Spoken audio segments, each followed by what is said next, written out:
Good morning mga idol. Ayan, may bago tayong customer dito. Ayan, magpapa-welding ng e-bike. Ayan, kung mapapansin nyo, putol, tinalian na lang ng plastic tsaka ng panali. Ayan, putol. Bali, emergency to mga idol. Siguro nasa biyahe siya, biglang naputol, tapos napadaan dito, papa-welding siya. Ayan, putol din. Kabilaan mga idol. Ayan, kaya kakanain natin yan mga lods. Ayan mga idol, bali fast forward na tayo dito. Bali nakyat ko na dito. Ayan talagang putol lang kanyang tadyang mga idol. Ayan, ganun din talaga sa kabila. Putol talaga mga lods. Ayan mga idol, bali tips lang to mga idol. Bago tayo mag-welding mga lods, tanggalin natin muna yung supply ng battery.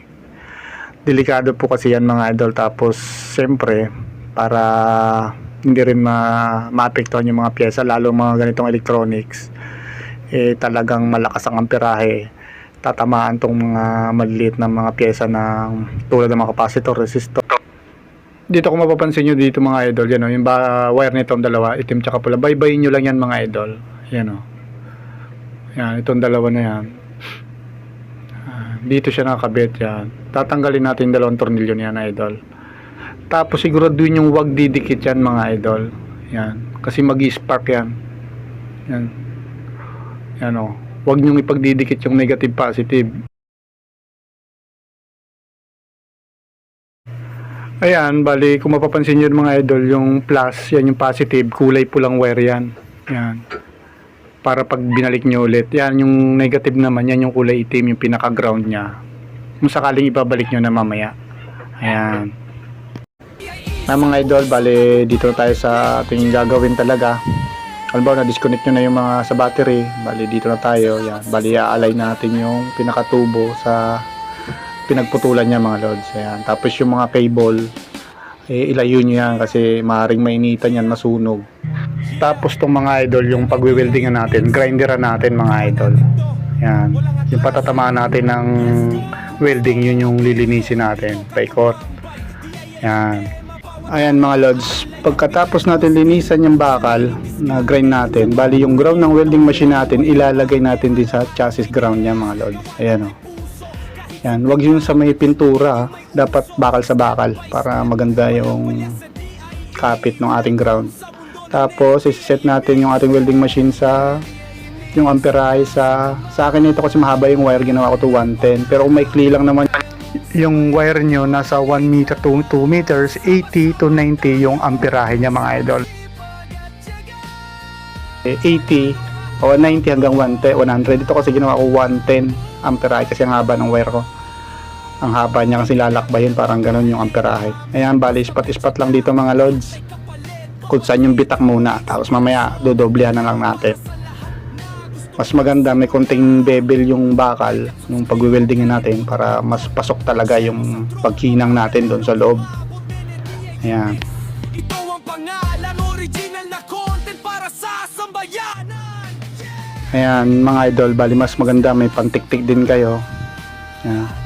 Tapos steel brass para malinis yung pinaghinangan. Yan kasi yan mga idol, bali papatungan pa natin yan. Ayan. Bali dito mga idol, tumaas naman ako ng amperahe dito, ginawa ko siyang 120. Pinatungan ko yung unang pinag-weldingan ko kanina.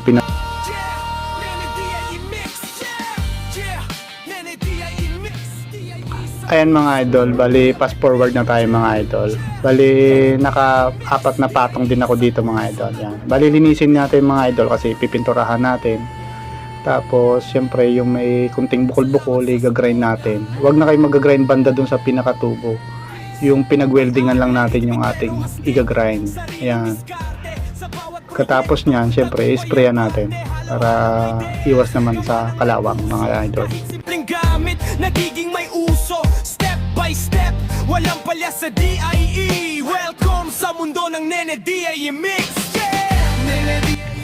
Ayan mga idol, bali natapos na tayo dito sa kabila. Siyempre, dito naman tayo sa kabila. Ayan.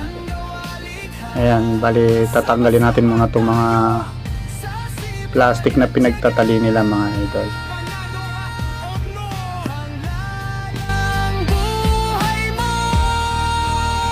Hindi kailangan ng mamahaling gamit, basta may tiyaga. Yan, syempre kung anong ginawa natin doon sa kabilang mga idol, ganun din dito. I-align natin muna yung tubo sa tubo.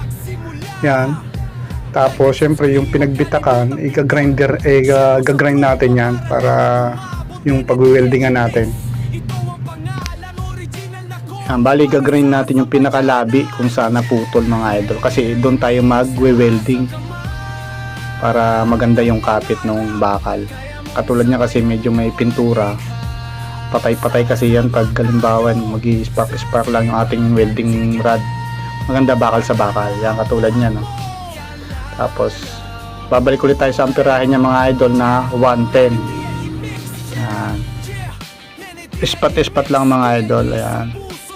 Kasi pag binabad natin yan, mabubutas yan kasi napakanipis lang yan. Halos nasa 2.0 yung tubo. Ayan. Ispat lang. Tapos pag papatungan natin pag pinag-weldingin natin, tataas tayo ng amperahe.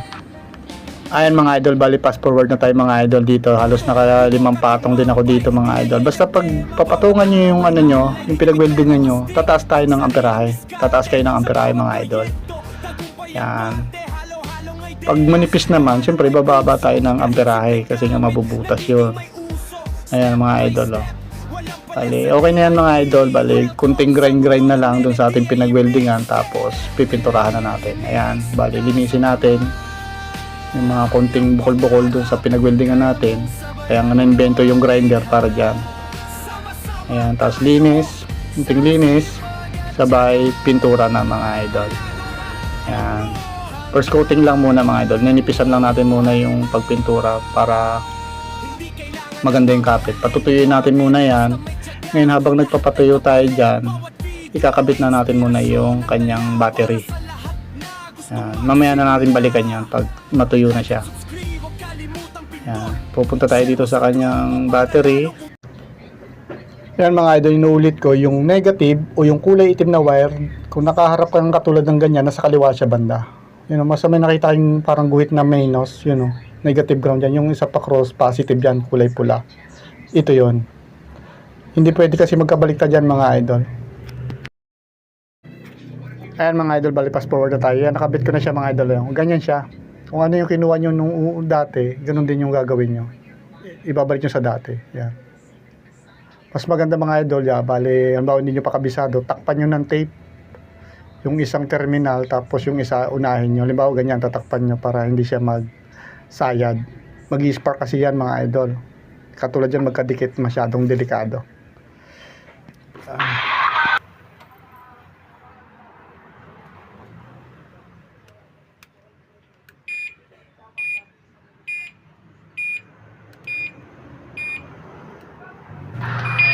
Ayan mga idol, bali okay naman at gumana naman yung ating e-bike ulit nung pinabit natin yung battery. Yan.